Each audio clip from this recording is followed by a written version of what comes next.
Bonjour à toutes et à tous et bienvenue sur le podcast expert du salon Baby. Aujourd'hui, nous allons parler des premiers besoins du nouveau-né. Je m'appelle Victor Darbemont, je suis cofondateur de Gazouille, une application mobile dédiée aux parents pour accéder à du contenu pédagogique professionnel pour accompagner l'éveil de leur enfant entre 0 et 5 ans. Pour cet épisode, je suis accompagné de Alexia Poirier, puéricultrice. Bonjour Alexia, est-ce que tu peux te présenter un peu plus? Oui, bonjour. Alors, je suis Alexia Poirier, j'ai 25 ans et après un parcours hospitalier très enrichissant, je me suis lancée en début d'année dans l'accompagnement parental en libéral. D'accord, génial. Donc pour ce sujet, tu vas pouvoir énormément nous éclairer. Pour commencer tout de suite, quelle est la différence entre la vie intra-utérine et extra-utérine du bébé? Alors, ce qu'il faut savoir, c'est que quand le bébé est donc dans le ventre de sa maman, il déjà a aucun besoin pour respirer. Il est alimenté par le cordon ombilical. Donc, il est bien, il flotte dans le liquide amniotique, il est au chaud. Et c'est vrai qu'à la naissance, c'est une énorme transition pour lui. Voilà, il est à l'air libre, il respire, donc il faut qu'il apprenne à respirer. Donc, c'est un réflexe automatique avec ses poumons, apprendre à avaler. Et puis, il se retrouve dans l'air, donc la gravité fait pression sur lui et donc il va avoir des besoins de continuité après la grossesse. Donc c'est un choc et il faut aussi l'accompagner là-dedans.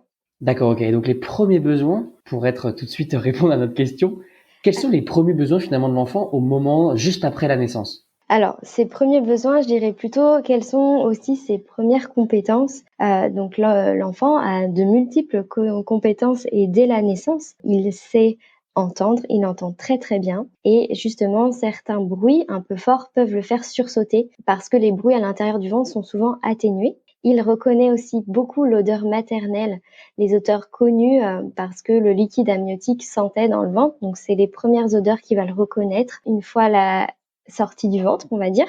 Il s'est déjà beaucoup tété et c'est quelque chose qui le rassure. En fait, dans le ventre, il tétait sans arrêt le liquide amniotique et l'avalait. Et cette sensation, jusqu'à ces 3 mois, va permettre d'énormément le rassurer.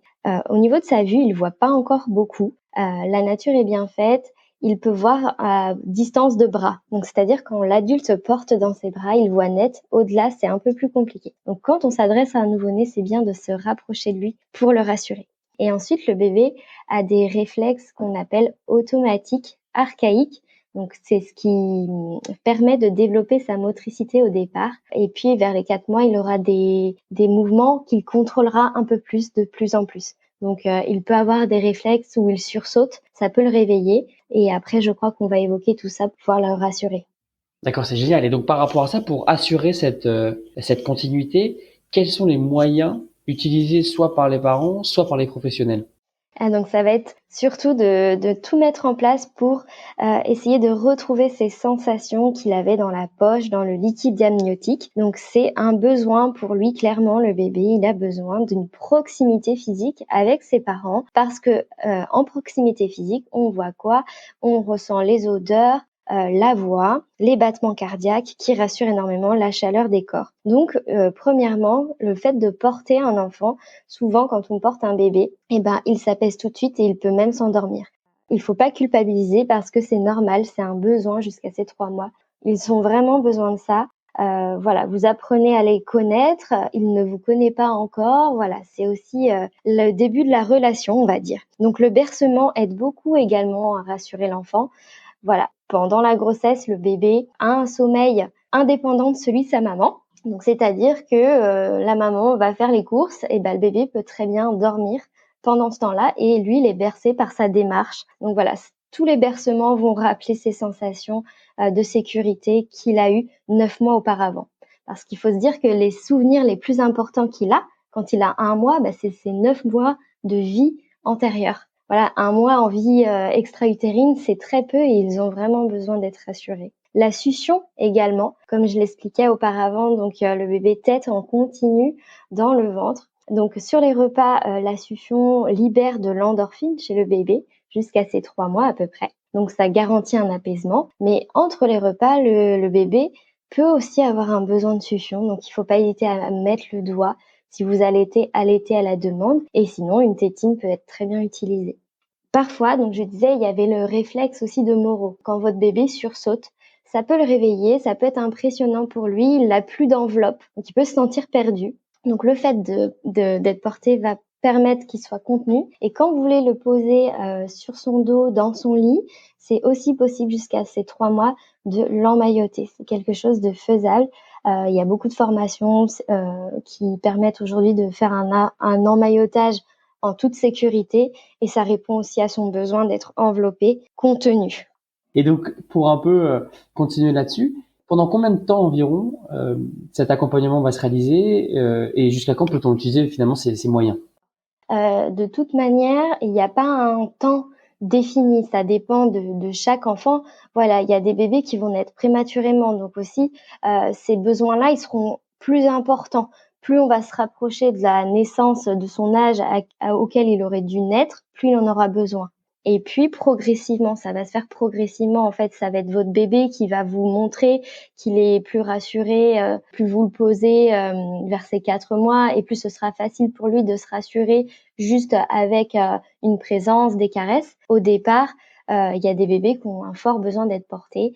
Donc voilà, il faut savoir l'écouter, pas forcément aussi, regarder le regard de la société où on peut parfois avoir des remarques blessantes en disant: «Voilà, vous portez votre enfant, il va s'habituer». Non, il y a pas vraiment de mauvaises habitudes. Le bébé a un besoin, de sécurité et a besoin d'avoir de l'affection. Ce besoin-là, il est aussi vital que, manger, dormir. Il fait partie des 3 piliers de sa croissance. Et d'ailleurs, on peut noter parfois il y a des études qui ont été faites, il y a très longtemps dans des orphelinats et où les enfants, avec lesquels les nouveau-nés, on ne parlait pas, ils étaient pourtant nourris, ils dormaient. Ces enfants qui ne recevaient pas de soins, maternels, on va dire, ou on leur parlait pas, ne grandissaient plus et même venaient à se laisser mourir. Donc voilà, c'est vraiment très, très important. Donc après, globalement, le réflexe de Moro, pour être un peu plus concrète, il s'atténue aux alentours des 4 mois parce que l'enfant a un peu plus de tonus, il tient déjà à sa tête. Il faut savoir, c'est qu'un enfant se développe de la tête aux pieds et du centre vers les extrémités. Petit à petit, il va pouvoir aussi être attiré par, le monde qui l'entoure et cetera. Mais plus il se sentira en sécurité, attaché à vous et plus il pourra explorer. Donc c'est un cercle vertueux en fait, au final. C'est très clair. Pour avancer un peu sur ce sujet-là, quel est le rôle du professionnel et le rôle du parent d'ailleurs, peut-être pour les parents ou les futurs jeunes parents qui nous écoutent? Comment va se réaliser la transition entre vraiment les premiers besoins du nouveau-né, qui sont au niveau de la naissance, et le Mmh. retour à la maison? Alors le retour à la maison, comment ça? Par exemple, à la fin à la sortie de la maternité ou quand justement le parent et les enfants rentrent chez les parents? Ah, la maternité, c'est sûr que c'est, le séjour, voilà, on est sur notre petit nuage.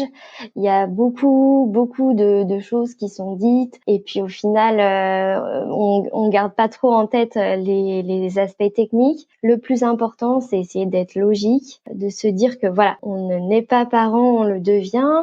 Il faut apprendre aussi à décrypter, les pleurs du bébé. Ce sont surtout ces pleurs au départ qui vont, permettre, de tisser cette relation, d'identifier les besoins du bébé. Ce que je conseille souvent aux parents, c'est déjà de tenir un petit carnet de bord parce qu'il faut aussi apprendre à connaître le rythme de son bébé.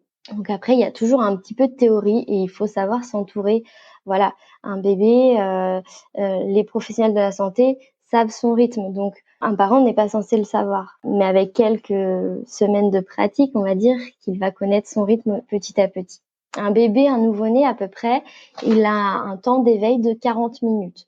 C'est-à-dire qu'il va se réveiller, sa batterie interne pour manger, faire ses besoins, avant d'avoir besoin de se rendormir, ça va être 40 minutes. Toujours garder un petit peu la notion du temps. Si on veut être un peu plus, dans l'air du temps, il y a des applications très bien aujourd'hui qui permettent, de tracer un petit peu l'heure du sommeil, l'heure de la tétée ou du biberon, le nombre de couches pour surveiller l'hydratation au départ, puis le transit du bébé. Et puis après, c'est ne jamais, jamais rester dans l'isolement. Dès que vous avez déjà une question qui vous passe par la tête, c'est la noter, voilà, soit sur une note de téléphone ou donc sur un petit carnet, mais par contre, il faut être sûr qu'ils vous suivent le jour où vous allez avoir votre consultation, donc soit avec votre sage-femme, pédiatre. Voilà, sachez qu'il y a aussi des puéricultrices en PMI qui se déplacent au domicile. Et puis, on bénéficie d'énormément d'accompagnement maintenant via Internet par des professionnels de la santé. C'est top. Bah, merci beaucoup en tout cas, Alexia. Est-ce que pour terminer, tu aurais des petites ressources à nous conseiller pour les auditeurs et auditrices sur justement ces premiers besoins du nouveau-né, des livres, éventuellement des articles? Je vais un petit peu prêcher pour ma paroisse, dans le sens où, donc je suis la fondatrice de Parlons Bambin et j'ai créé un compte Instagram, donc surtout au niveau des premiers mois de vie du bébé. Voilà, comme je dis, on ne naît pas parent, on le devient. Je trouve que c'est important de mettre de la théorie derrière tout ce qu'on fait et puis il n'y a pas de bon, de mauvais choix. Voilà, c'est un choix de faire du cododo, c'est un choix d'allaiter, c'est un choix de donner le biberon. Il y a des choses à savoir, un petit peu la théorie derrière. Et ce compte Instagram vise à déculpabiliser, mettre de la bienveillance derrière tout ce qu'on fait. Donc, j'ai créé un e-book à télécharger gratuitement sur les questions les plus fréquentes durant le premier mois de vie du bébé. Donc, ça peut répondre à certaines petites questions qui ne méritent pas forcément une visite chez un médical ou chez le pédiatre, ou qui peut prévenir d'ailleurs ces visites un peu en urgence parce qu'on n'a plus de réponse et on est inquiet.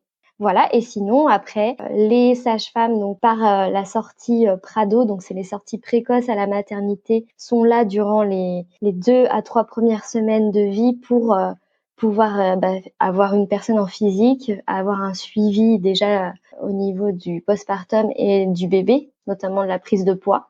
Donc ça, c'est une bonne ressource. Et puis en complément, il y a aussi la PMI comme je disais, donc ça, il y en a dans chaque département. Sur le carnet de santé du bébé qu'on vous a délivré à la maternité, vous avez les numéros de téléphone à contacter selon votre secteur et votre lieu d'habitation. Et puis après, il y a de multiples professionnels qui gravitent autour de la parentalité et de la périnatalité. Je pense notamment aux ostéopathes qui font un travail magnifique, surtout après la naissance. Voilà, juste permettre de faire voir votre bébé à un ostéopathe, sans forcément avec une naissance avec des spatules ou des choses comme ça. Ça peut permettre de juste refaire un point. Parfois, il y a des petites choses coincées qui s'installent et durant les premières semaines, on va avoir un bébé inconfortable et c'est dommage que ça s'installe.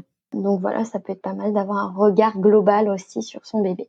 En tout cas, ne pas rester isolé. Voilà, il y a énormément de gens qui gravitent autour de vous.